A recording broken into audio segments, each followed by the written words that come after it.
Сәлеметсіздер ме, менің құрметті тыңдармандарым? Сіздермен бірге өзгенің өмірі. Сіздерге керемет тыңдалым тілеймін. Осыдан 2 жыл бұрын бірде жұмыстан шығып, үйге жетем дегенше төңіректі қараңғылық басып қалды. Күз кезі болатын. Үйім аялдамадан бірталай жерде. Жүріп келе жатып байқадым.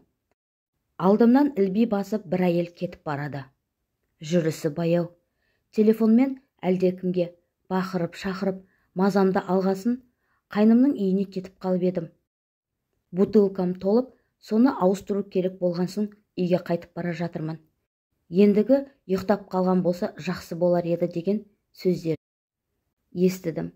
Оның жанынан озып кете бергенімде, сіңлім, әлі біраз жүрсең, серік боп бірге жүрейікші, иттерден қорқып келе жатырмын деді.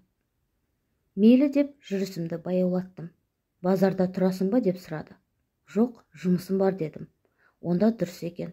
Жұмыс орның жылы ма, жаурап жүрген жоқсың ба деді тағы да. Жоқ, жаурамаймын.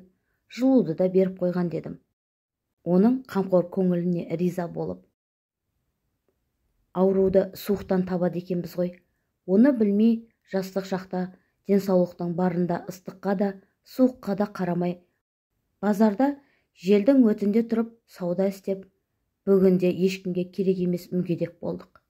Байға да, балаға да денің сауында керек екенсің. Денсаулықтан бір айырылып қалғасын, оны қайтып қалпына келтіре алмайды екенсің, деп күрсінді. Ауырып жүрсіз бе деп сұраған едім. Мырс етіп, қашан өлетімді күтіп жүрмін дегенім дұрыс шығар деді. Қойыңызшы, қайдағыны айтпай. Ауырған адамның бәрі өледі деп кім айтты сізге? Дедім оған дем бергім келіп. Ауру өтіп кеткенсін айтам ғой, деген әйел әңгімесін әрі қарай жалғады. Талай жыл базарда тұрып сауда істедім. Ауырсам да дәрігерге көрінген жоқпын. Емделуге уақытымда, ақшамда да қимай жүре бердім. Қуығым шаншып ауырғанда жаным көзіне көрінетін. Одан белім ауыратын болды. Өстіп, кесел көбейе келе, ауру үйреншікті әдет болып қалды. Түнімен ыңқылдап-сыңқылдап шығамында таңертең сауданы қимай базарға кетемін. Үлкен үй салып жатыр едік. Алдымен сол бітсін дедім. Кейін ұлымды үйлендіріп, той істейін деп жүрдім. Бір күні саудадан қалсам, түсіп тұрған ақшадан айырыламын. Үйде менің ғана табысым тұрақты. Күйеуім табылса істейді, табылмаса жатады. Тойға санаулы күн қалғанда денсаулығымның нашарлап бара жатқанын байқадым. Түзге шығу қиындап кетті. Дәрігерге көрінсем ауруханаға жатқызып қояды деп қорқып, сонда да емханаға бара қоймадым. Әупіремдеп жүріп тойды да өткіздік. Ертесіне есімнен танып, құлап, үйдегілер жедел жәрдем шақырыпты. Дәрігерлер шұғыл түрде операция жасап, тік ішегімді алып тастапты. Злокачественный рак пайда болған. Оны алмаса болмайды екен. Операциядан шыққасын талай рет химия қабылдадым. Содан бері 2 жыл болды. Түзге шыға алмаймын. Бутылка ауыстырып отырамын. Кісінің үйіне қона алмаймын. Түнделетіп болса да үйге қайтуым керек. Әйтпесе иісі әлемді алып кетеді. Бұлай қашанға дейін сүйретіліп жүретінімді кім білсін. Әңгімесін аяқтаған кезде оның үйінің тұсына келіп қалған екенбіз. Мен үйіме жеттім. Сен әлі біраз жүресің бе? Деп сұрады. Иә, әлі бірталай бар дедім. Жақсы айналайын, денсаулығыңды күтіп жүр деді. Қоштасып тұрып. Мен әрі қарай жүріп кеттім. Адамның жаны неткен сіреді деп қоямын жүріп келе жатып. Қалай өзіңе қарамай, денсаулығын күтпей, үй бітсін, той өтсін деп жүре беруге болады. Денсаулыққа осылай салғырт қарауға бола ма екен? Деп оймен келе жатқан кезде үйіме де жетіп қалыппын. Ертесіне күн сенбі еді. Жасы үлкен көрші әйел бас аурудың дәрісін сұрап келіпті. Ауырсақ дәрі ішіп қоя салмай, доқтырға көрінуде ұмытпайық деп кешегі көрген әйелдің әңгімесін айтып едім.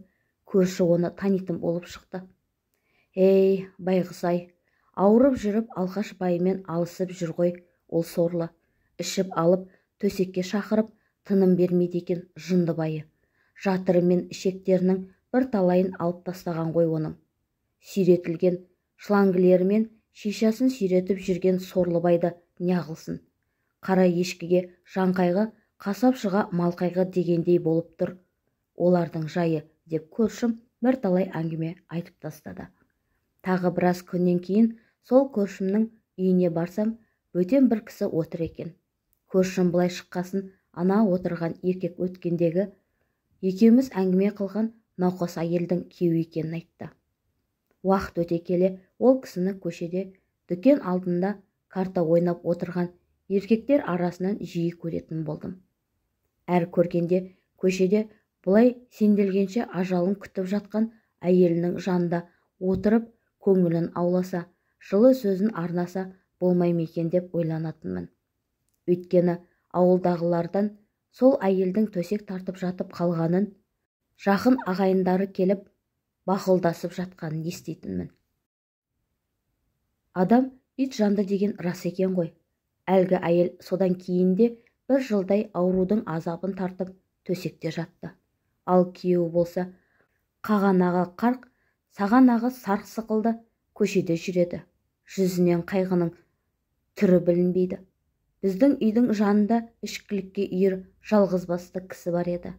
Әлгі кісі сол үйге жиі-жиі келгіштейтін. Қараша күздің бір жексенбісінде есік алдында кір жуып отыр едім. Жаңағы кісінің үйінен шулаған дауыс естілді.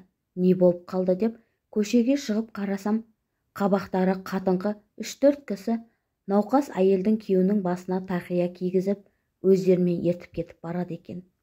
Әйелінің өмірден озғанын түсініп, көзімнен жасым ырықсыз шығып кетті. Өзім қараңғыда түрін анықтап көрмеген сол әйелдің денсаулығыңды күт деген бір ауыз сөзі құлағымда қайта жаңғырып, солығымды баса алмай ұзақ жыладым. Отбасының тасын өгіздей өрге сүйрелеймін деп жүріп, опат болған сорлы әйел-ай, дедім іштей қынжылып.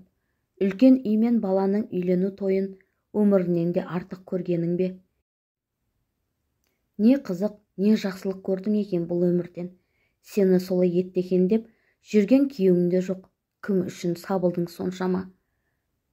Сол әйел ойыма оралса, әлі күнге дейін жыларымнан халге түсемін. Көшеге кетіп бара жатып, сол әйелдің үйінің тұсына қарасам, үйлеріне тағы да бөлмелер жамап қосып, есік алдында қыбырлап жүрген адамдарды көремін. Өлгеннің артынан өлмек жоқ, тірі адам тіршілігін қылады ғой.